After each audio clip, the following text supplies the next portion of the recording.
Mister অ্যাশমোফারে sir কোম্পানির মধ্যে একটি গুরুত্বপূর্ণ সমন্বয় সম্পর্কে একটি চমকপ্রদ ঘোষণা করেছেন, যেটা পপ আপের কথা এখানে বলা হয়েছে।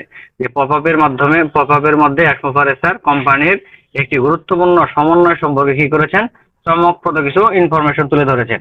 আচ্ছা, তিনি কি করেছেন, একটি শক্তিশালী ভবিষ্যতের জন্য ছাঁটাই এর থিমকে জোর দিয়েছিলেন, যেটাকে প্রুনিং বলা হয়।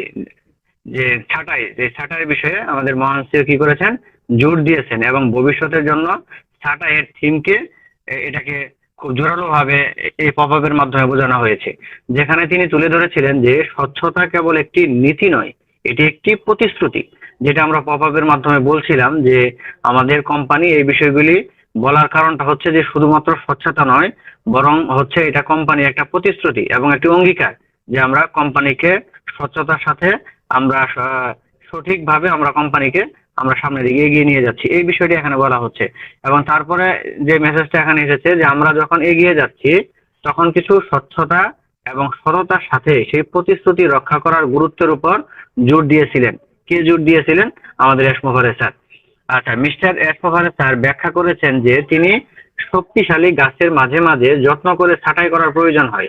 দেখেছেন যে এখানে যে বিষয়টা স্যার বলেছেন যে প্রতিটি শক্তিশালী গাছের মাঝে মাঝে যত্ন সহকারে কি করতে হয়, ছাঁটাই করার প্রয়োজন হয়। এটি কোনো ধাক্কা বা নেতিবাচক কিছু হিসেবে নয়, বরং ধারাবাহিক সুস্থ বৃদ্ধির একটি অপরিহার্য অংশ হিসেবে। তার মানে পপ আপে যে বিষয়টা বলা হয়েছে এখানেও কিন্তু সেই বিষয়টাকে একটু ভিন্নভাবে সুন্দরভাবে এখানে তুলে ধরেছেন। এবং এই মনোভাব নিয়ে কোম্পানির সম্প্রতি একটি প্রাক্তন জনপ্রতিনিধির সাথে সম্পর্ক ছিন্ন করার সিদ্ধান্ত নেওয়া হয়েছে, এই বিষয়টা এখানে উল্লেখ করেছেন। এবং এই সিদ্ধান্ত আমাদের কি বোঝায়, যে আমাদের সততা এবং দীর্ঘমেয়াদী সাফল্যের প্রতি অটল প্রতিশ্রুতির প্রতিফলন বোঝায়, যে আমাদের মূল্যবোধের সাথে সঙ্গতিপূর্ণ নয় এমন আচরণ সম্পর্কিত নতুন তথ্যের দ্বারা প্রভাবিত হয়েছে এখানে। এবং আমরা এই তথ্যটি আপনার সাথে ভাগ করে নিচ্ছি। কি জন্য ভাগ করে নিচ্ছি? যে আমাদের চলমান স্বচ্ছতার প্রতিশ্রুতির অংশ হিসেবে এমন কিছু তৈরি করার জন্য যা আপনাদের বিশ্বাস এবং উৎসাহের মধ্য দিয়ে থাকে, এবং কোম্পানিকে যেন মনে হয় যে এখানে তাদের আনএথিক্যাল কোনো কাজ করা হচ্ছে না, এবং সামনের পথ পরিষ্কার, মূলগুলি আরো শক্তিশালী এবং ভবিষ্যৎ বিকশিত হতে শুরু করেছে। এবং আগামী সপ্তাহগুলিতে দেখেন এখানে ইম্পর্টেন্ট মেসেজ ফর আস, কি এখানে যে বিষয়টা দেওয়া হয়েছে, stay tune for more updates in the coming week as we continue to move forward together. যে এখানে যে বিষয়টা হাইলাইট করা হচ্ছে যে আগামী সপ্তাহগুলিতে আরো আপডেটের জন্য কি করুন, আপনারা সাথে থাকুন, কারণ আমরা একসাথে এগিয়ে যাচ্ছি। এই জন্য আপনাকে ধন্যবাদ মিস্টার অ্যাশমোফারে, আপনার কঠিন পরিস্থিতি দক্ষতার সাথে সামলানোর ক্ষমতা প্রদর্শন উনি করছেন। এবং স্পষ্টতই যা ঘটেছে তা হলো এই ধরনের কাজ প্রকাশ্যে ঘটে কারণ যারা অন্ধ তারা প্রায়ই কাছাকাছি লুকিয়ে থাকা সুস্পষ্ট এবং বর্তমান বিপদকে চিহ্নিত করতে পারে না। তাই প্রকৃত বিপদ তখনই দেখা দেয় যখন কেউ বিশ্বাস করে যে তারা যে কোনো পরিস্থিতি বা কোম্পানির চেয়ে বড়। আচ্ছা, যখন লোভ গ্রাস করে তখন আমরা যাদের এক সময় সুস্থ স্বাভাবিক বলে মনে করতাম, দেখেন এখানে সেই মেসেজগুলি বলা হচ্ছে, এবং আমরা আসলে এই মেসেজগুলি বলার সাথে সাথে কিন্তু বুঝে ফেলি যে আসলে এই মেসেজগুলি কাদের জন্য থ্রু করা হচ্ছে।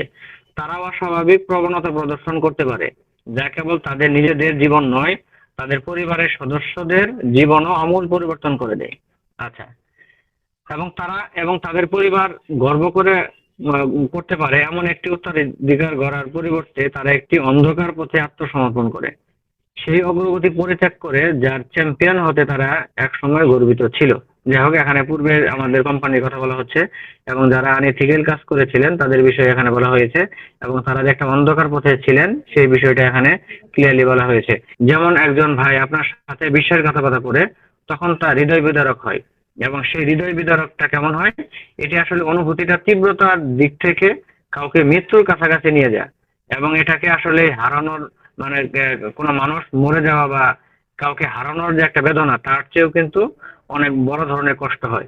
তার মানে আমাদের কোম্পানির সাথে যে যারা বিশ্বাসঘাতকতা করেছে এবং কোম্পানির সাথে যারা প্রতারণা করেছে তাদেরকে কিন্তু এখানে বোঝানো হয়েছে, এবং সেই যে হৃদয় বিদারক যে একটা ঘটনা ঘটেছে আমাদের কোম্পানির সাথে, সেই কষ্টটাকে আমাদের মহান সিও সেটাকে ওভারকাম করেছেন, এবং এখান থেকে যারা আনইথিক্যাল যারা কাজ করেছেন তাদেরকে কিন্তু এখান থেকে ছাঁটাই করে দিয়েছেন। আচ্ছা, এবং এই বিশ্বাসঘাতকতা মিস্টার মুসারে যে নতুন দিক নির্দেশনা তৈরি করেছেন, যারা বিশ্বাসঘাতকতা করেছিল, সেদিক থেকে আমাদের মহান সিও সবকিছু ওভারকাম করে যে নতুন দিক নির্দেশনা তৈরি করেছেন, তা থেকে আমাদের যারা তার দৃষ্টিভঙ্গিকে সম্পূর্ণরূপে সমর্থন করি, তাদের বিচ্যুত করতে পারবে না, যারা এখন এবং ভবিষ্যতে আমাদের জীবনকে উন্নতি করবে। তার মানে এখানে যে বিষয়টা বলা হলো যে যারা বিশ্বাসঘাতকতা করেছে, সেই বিশ্বাসঘাতকতা যারা করে তাদেরকে এই এই জায়গা থেকে ছাঁটাই করা হয়েছে এবং তাদেরকে এই জায়গা থেকে তাদেরকে আটকিয়ে দেওয়া হয়েছে। এবং মিস্টার মুফারেসার একটা নিউ ডিরেকশন কোম্পানি আমাদের জন্য নিয়ে আসতে চলেছেন এবং আমাদের দৃষ্টিভঙ্গি সম্পূর্ণরূপে এদিকে উনি এটাকে প্রতিফলন করেছেন এবং আমাদের দৃষ্টিভঙ্গি যেন সেদিকে বিচ্যুত না হয়, এই জন্য আমাদের ভবিষ্যৎকে এবং আমাদের জীবনকে যেন উন্নত করতে পারে, এই জন্য উনি ওইভাবে কাজ করে যাচ্ছেন। এবং এই কোম্পানি তার অভ্যন্তরীণ দুর্নীতি দ্বারা বাধাগ্রস্ত হবে না।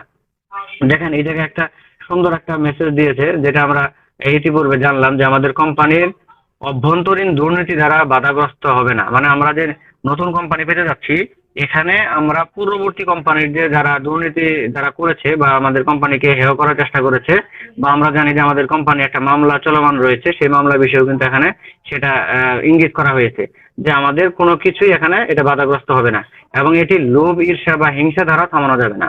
তার মানে আমরা সর্বদা আমরা কি করব, অশুভর উপর জয়লাভ করব এবং সর্বদা আমরা প্রত্যেকেই আমাদের কাঙ্ক্ষিত জায়গায় আমরা উপনীত হব এবং আমরা সততা এবং উদ্দেশ্য নিয়ে এগিয়ে যেতে থাকব। এবং সেই সততা এবং উদ্দেশ্য নিয়ে যখন আমরা সামনের দিকে এগিয়ে যাব, তখন কিন্তু প্রত্যেকে আমরা আমাদের যে কাঙ্ক্ষিত জায়গা, সেই কাঙ্ক্ষিত জায়গাতে কিন্তু আমরা যাব।